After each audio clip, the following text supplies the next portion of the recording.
शिव पुराण पहला अध्याय। श्री शिव पुराण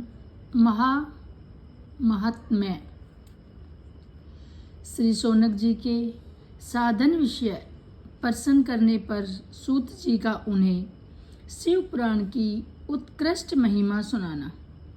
श्री शौनक जी ने पूछा, महाज्ञानी सूत जी, आप संपूर्ण सिद्धांतों के ज्ञाता हैं। प्रभु, मुझसे पुराणों की कथाओं के सार तत्व का विशेष रूप से वर्णन कीजिए। ज्ञान और वैराग्य सहित भक्ति से प्राप्त होने वाले विवेक की वृद्धि कैसे होती है तथा साधु पुरुष किस प्रकार अपने काम क्रोध आदि मानसिक विकारों का निवारण करते हैं।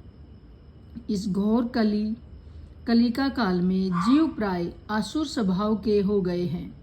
उस जीव समुदाय को शुद्ध बनाने के लिए सर्वश्रेष्ठ उपाय क्या है?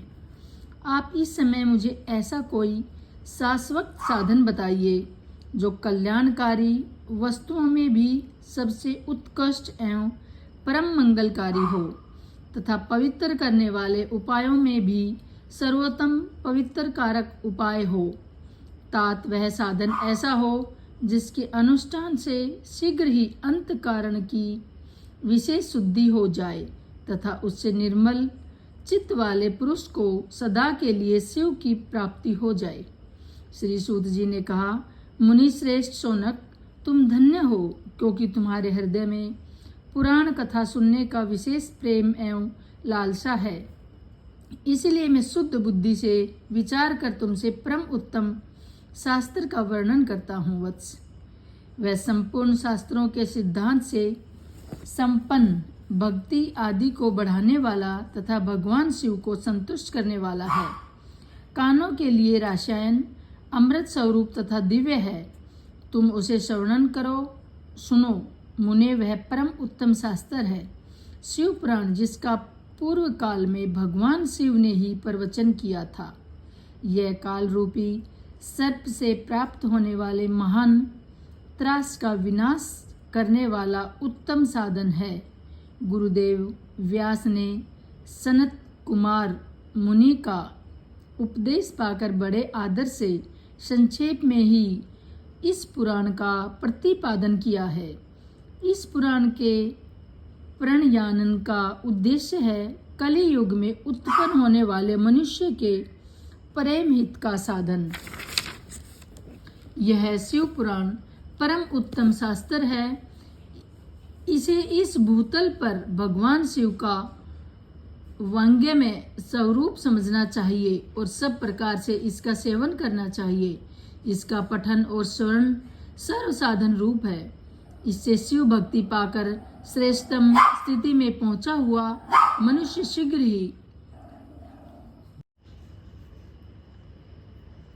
इसीलिए संपूर्ण यत्न करके मनुष्यों ने इस पुराणों को पढ़ने की इच्छा की है अथवा इसके अध्ययन को अभिष्ट साधन माना है। इसी तरह इसका प्रेम पूर्वक श्रवण भी संपूर्ण मनोवांछित फलों को देने वाला है। भगवान शिव के इस पुराण को सुनने से मनुष्य सब पापों से मुक्त हो जाता है तथा इस जीवन में बड़े बड़े उत्कृष्ट भोगों का उपभोग करके अंत में शिवलोक को प्राप्त कर लेता है। यह शिव पुराण नामक ग्रंथ 24,000 श्लोकों से युक्त है। इसकी 7 संहिताएं हैं। मनुष्य को चाहिए कि वह भक्ति, ज्ञान और वैराग्य से संपन्न हो, बड़े आदर से इसका श्रवण करे। 7 संहिताओं से युक्त यह दिव्य शिव पुराण पर ब्रह्म परमात्मा के समान विराजमान है और सबसे उत्कृष्ट गति प्रदान करने वाला है। जो निरंतर अनुसंधान पूर्वक इस शिव पुराण को वांचता है अथवा नित्य प्रेम पूर्वक इसका पाठन मात्र करता है, वह पुण्य आत्मा है। इसमें संशय नहीं है। जो उत्तम बुद्धि वाला पुरुष अंतकाल में भक्ति पूर्वक इस पुराण को सुनता है, उस पर अत्यंत प्रसन्न हुए भगवान महेश्वर उसे अपना पद धाम प्रदान करते हैं।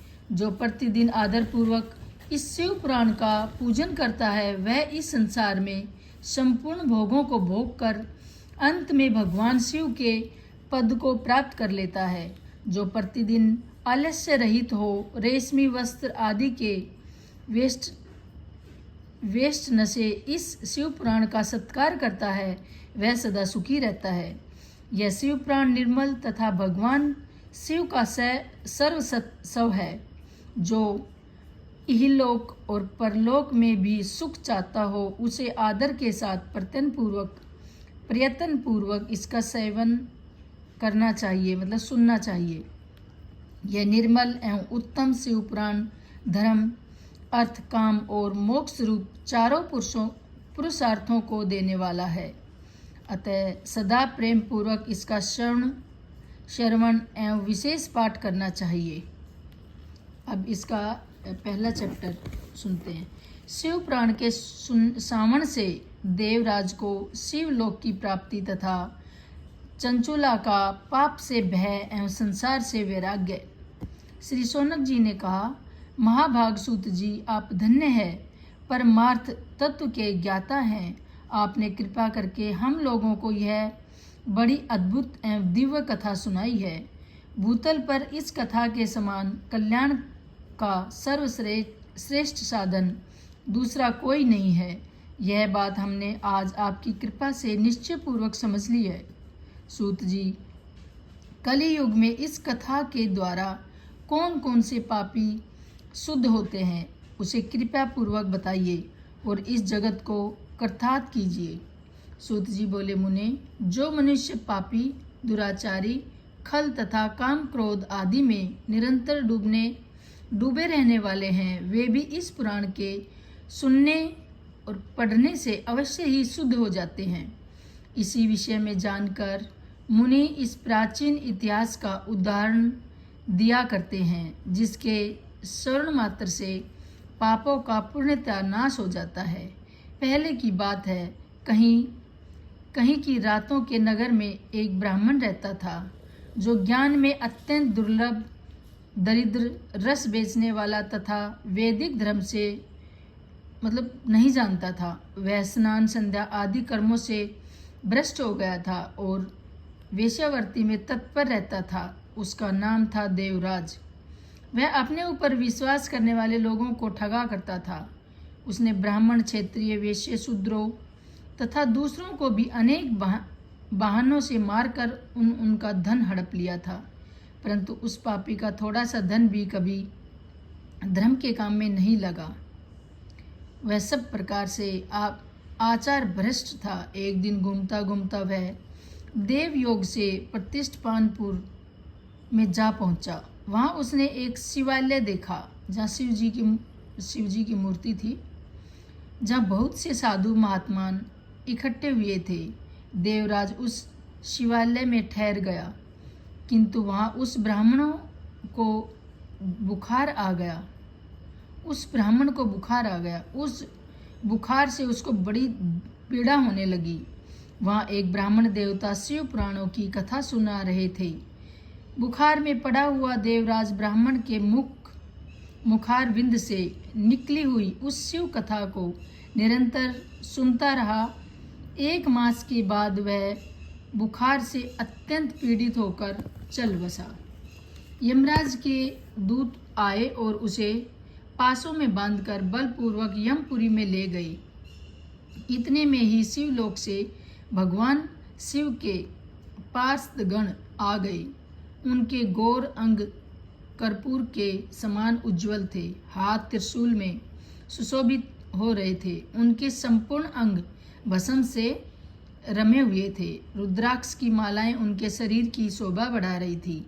वे सब के सब क्रोधपूर्वक यमपुरी में गए और यमराज के दूतों को मार पीट कर बारंबार धमकाकर उन्हें देवराज को उनके चंगुल से छुड़ा लिया और अत्यंत अद्भुत विमान पर बैठाकर जब वे शिवदूत कैलाश जाने को उद्यत हुए, उस समय यमपुरी में बड़ा भारी कोलाहल मच गया। उस कोलाहल को सुनकर धर्मराज अपने भवन से बाहर आए और साक्षात दूसरे रुद्रों के समान प्रतीत होने वाले उन चारों दूतों को देखकर धर्मराज ने उनका विधि पूर्वक पूजन किया। तथा ज्ञान दृष्टि से देखकर सारी बात जान ली। उन्होंने भय के कारण भगवान शिव के उन महात्मा दूतों से कोई बात नहीं पूछी, उल्टे उन सब की पूजा और प्रार्थना की। तत्पश्चात वे शिवदूत कैलाश को चले गए और वहां पहुंचकर उन्होंने उस ब्राह्मण को दया सागर सांब शिव के हाथों में दे दिया। शौनक जी ने कहा, महाभाग सूत जी, आप सर्वज्ञ हैं, सब जगह हैं महामते। आपके कृपा प्रसाद से मैं बारंबार कृतार्थ हुआ। इस इतिहास को सुनकर मेरा मन अत्यंत आनंद में निमग्न हो रहा है। अतः अब भगवान शिव में प्रेम बढ़ाने वाली शिव संबंधिनी दूसरी कथाओं को भी कहिए। सूत जी बोले, शौनक सुनो, मैं तुम्हारे सामने गोपनीय कथा वस्तु का भी वर्णन करूंगा, क्योंकि तुम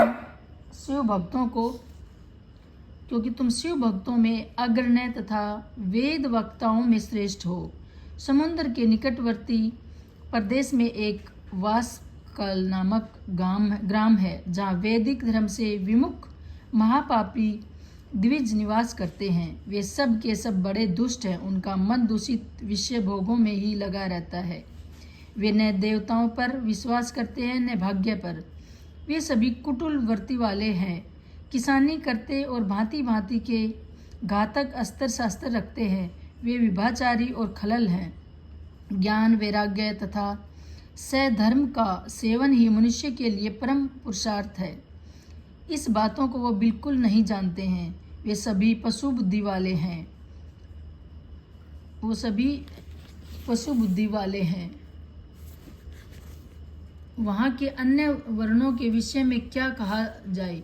अन्य वर्णों के लोग भी उन्हीं की भांति कुत्सित विचार रखने वाले स्वधर्म विमुख एवं खल हैं। वे सदा कुक्रम में लगे रहते हैं और नित्य विषय भोगों में ही डूबे रहते हैं। वहाँ की सब स्त्रियां भी कड़वे स्वभाव की हैं और स्वेच्छारणी, पाप वक्त और झूठ बोलने वाली हैं। वे सद्व्यवहार तथा सदाचार से सर्वथा दूर हैं, उनको नहीं पता। इस प्रकार वहाँ दुष्टों का ही निवास रहता है। उस वासकाल नामक गांव में किसी समय एक बिंदुग नामधारी ब्राह्मण रहता था। वह बड़ा अधम था, दुरात्मा और महापापी था। यद्यपि उसकी स्त्री बड़ी सुंदर थी, तो वह भी कुमार्ग पर ही चलता था। उसकी पत्नी का नाम चंचुला था। वह सदा उत्तम धर्म का पालन में लगी रहती थी, तो उसे छोड़कर वह दुष्ट ब्राह्मण कुकर्म में लगा हुआ था। और उस बिंदुक के बहुत वर्ष व्यतीत हो गए। उसकी स्त्री चंचुला काम से पीड़ित होने पर भी सर्व धर्मनाश के भय से कलेश सहकर भी दीर्घ काल तम धर्म से भ्रष्ट नहीं हुई, परंतु दुराचारी पति के आचरण के प्रभावित हो आगे चलकर वह स्त्री भी दुराचारिणी हो गई। इस तरह दुराचार में डूबे हुए उन मूढ़ चित्त वाले पति पत्नी का बहुत सा समय व्यर्थ बीत गया। तदंतर सूत्रजीत जातित का पति बना हुआ वह दुष्ट बुद्धि वाला ब्राह्मण विदुंग समय अनुसार मृत्यु को प्राप्त हो नरक में जा पड़ा। बहुत दिनों तक नरक के दुख भोग कर वह मूढ़ बुद्ध पापी विंध्यात पर्वत पर भयंकर पिशाच हुआ। उधर उस दुराचारी पति बिंदुक के मर जाने पर मूढ़ हृदया चंचला बहुत समय तक पुत्रों के साथ अपने घर में रही। एक दिन देव योग से किसी पुण्य पर्व के आने पर वह स्त्री भाई बंधुओं के साथ गोकर्ण क्षेत्र में गई। तीर्थयात्रियों के संग से उसने भी उस समय जाकर किसी तीर्थ के जल में स्नान किया। फिर वह साधारणतः मेला देखने की दृष्टि से बंधुजनों के साथ यत्र तत्र घूमने लगी। घूमती घूमती किसी देव मंदिर में गई और वहां उसने एक देवज्ञ ब्राह्मण के मुख से भगवान शिव की परम पवित्र एवं मंगल कारिणी उत्तम पौराणिक कथा सुनी। कथावाचक ब्राह्मण कह रहे थे कि जो स्त्रियां पर पुरुष के साथ व्यभिचार करती है, वे मरने के बाद जब यमलोक में जाती है, तब यमराज के दूत उसकी योनि में तपे हुए लोहे का परिघ डालते हैं। पौराणिक ब्राह्मण के मुख से वह वैराग्य पढ़ाने वाली कथा सुनकर चंचला डर से व्याकुल हो कांपने लगी। जब कथा समाप्त हुई और सुनने वाले सब लोग वहां से बाहर चले गए, तब वह भयभीत नारी एकांत में शिव पुराण की कथा बाँचने वाले उन ब्राह्मण देवता से बोली। चंचला ने कहा, ब्राह्मण, मैं अपने धर्म को नहीं जानती थी, इसलिए मेरे द्वारा बड़ा दुराचार हुआ। स्वामिनी, मेरे ऊपर अनुपम कृपा करके आप मेरा उद्धार कीजिए। आज आपके वैराग्य रस से अरोत-प्रोत इस प्रवचन को सुनकर मुझे बड़ा भय लग रहा है। मैं कांप उठी हूँ और मुझे इस संसार से वैराग्य हो गया है। मुझे मूढ़ चित्त वाली पापनी को धिक्कार है। मैं सर्वथा निंदा के योग्य हूँ, कुत्सित विषयों में फंसी हुई हूँ और अपने धर्म से विमुख हो गई हूँ। हाय, न जाने किस किस घोर कष्टदायक दुर्गति में मुझे पड़ना पड़ेगा और वहाँ कौन बुद्धिमान पुरुष कुमार्ग मन लगाने वाली उस पापनी का साथ देगा। मृत्यु काल में उन भयंकर यमदूतों को मैं कैसे देखूंगी, जब वे बलपूर्वक मेरे गले में फंदा डालकर मुझे बांधेंगे, तब मैं कैसे धीरज धारण कर सकूंगी।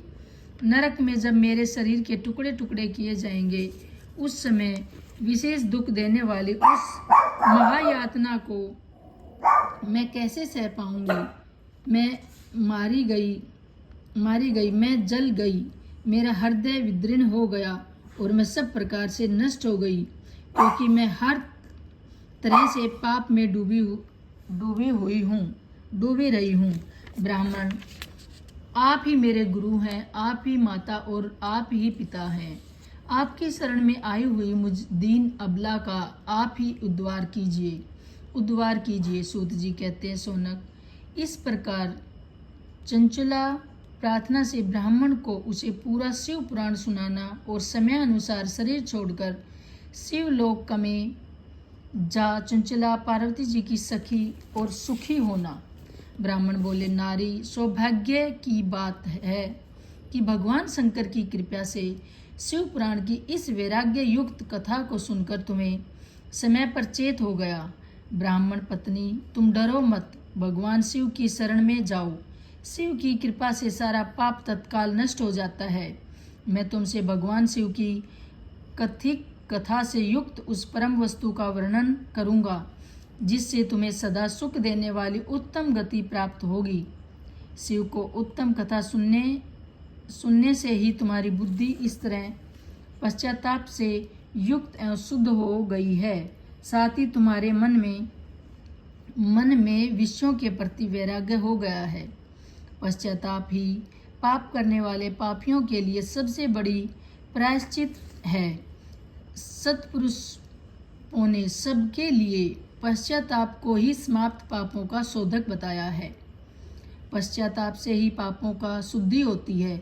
जो पश्चाताप करता है वही वास्तव में पापों का प्रायश्चित करता है, क्योंकि पुरुषों ने समस्त पापों की शुद्धि के लिए जैसे प्रायश्चित का उपदेश किया है, वह सब पश्चाताप से संपन्न हो जाता है। जो पुरुष विधि पूर्वक प्रायश्चित करके निर्भय हो जाता है, उस पर अपने कुकर्म के लिए पश्चाताप नहीं करता, उसे प्राय उत्तम गति नहीं प्राप्त होती, परंतु जिसे अपने कुकृत्य पर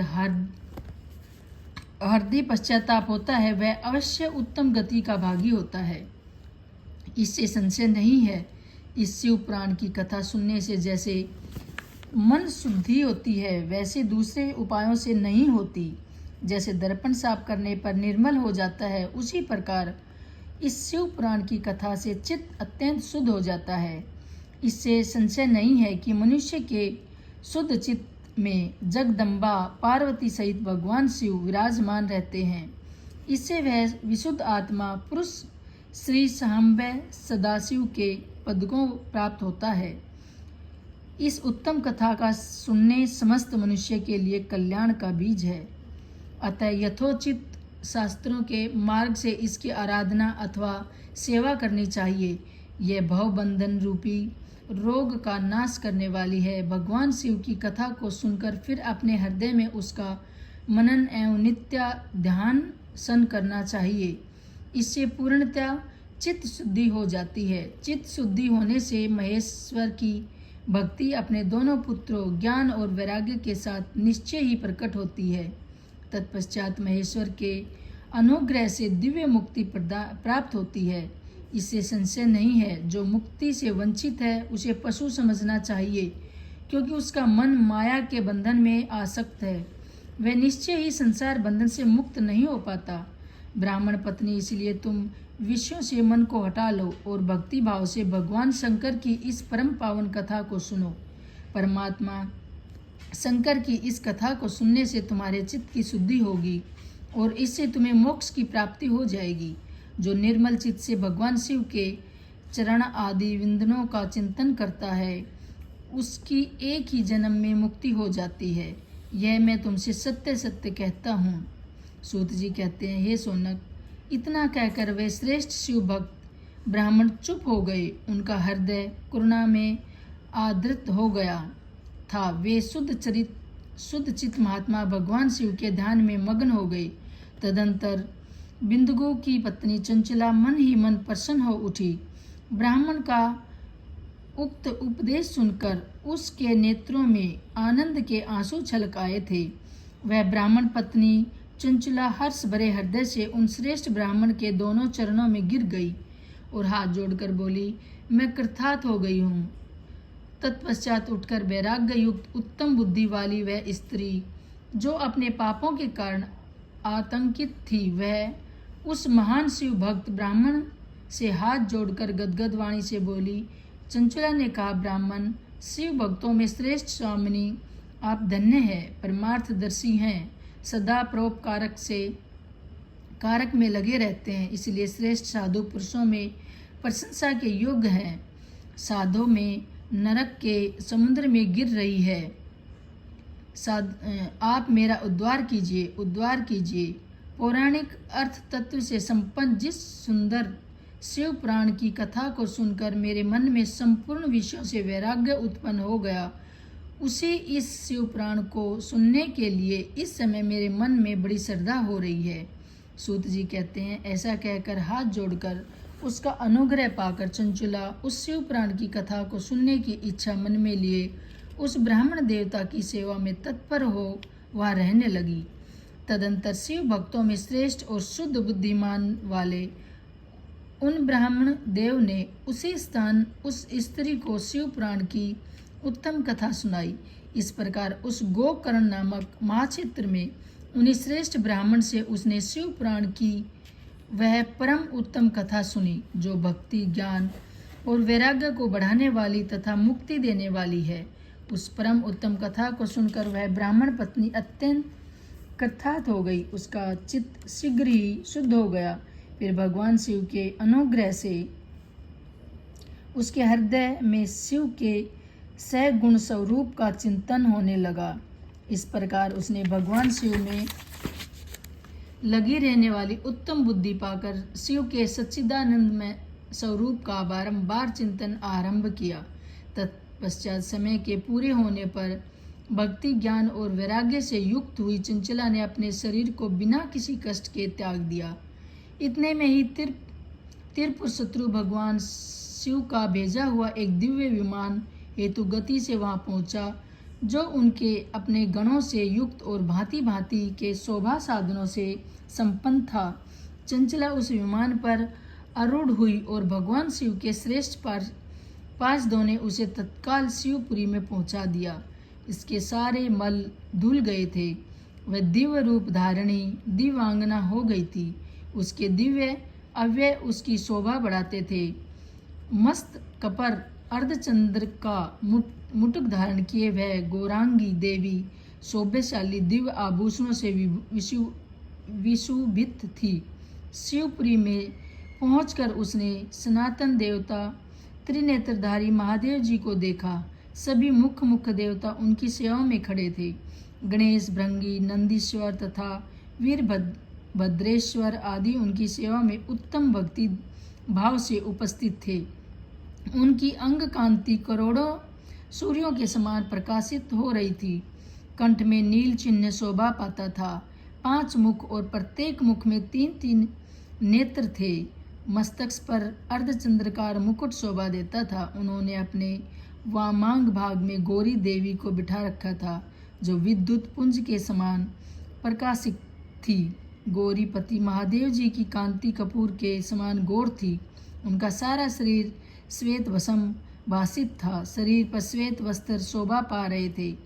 इस प्रकार परम उज्ज्वल भगवान शंकर का दर्शन करके वह ब्राह्मण पति चंचुला बहुत प्रसन्न हुई। अत्यंत प्रीति युक्त होकर उसने अपनी बड़ी उतावली के साथ भगवान को बारंबार प्रणाम किया। फिर हाथ जोड़कर वह बड़े प्रेम, आनंद और संतोष से युक्त हो विनीत भाव से खड़ी हो गई। उसके नेत्रों से आनंद आंसुओं की धारा बहने लगी तथा संपूर्ण शरीर में रोमांच हो गया। उस समय भगवती पार्वती और भगवान शंकर ने उसे बड़ी करुणा के साथ अपने पास बुलाया और सौम्य दृष्टि से उसकी ओर देखा, और पार्वती जी ने तो दिव्य रूप धारणी बिंदुगा प्रिया चंचुला को प्रेम पूर्वक अपनी सखी बना लिया। वह उस परमानंद घन ज्योति स्वरूप सनातन धाम में अविचल निवास पाकर दिव्य सौख्य से संपन्न होकर अक्षय सुख का अनुभव करने लगी।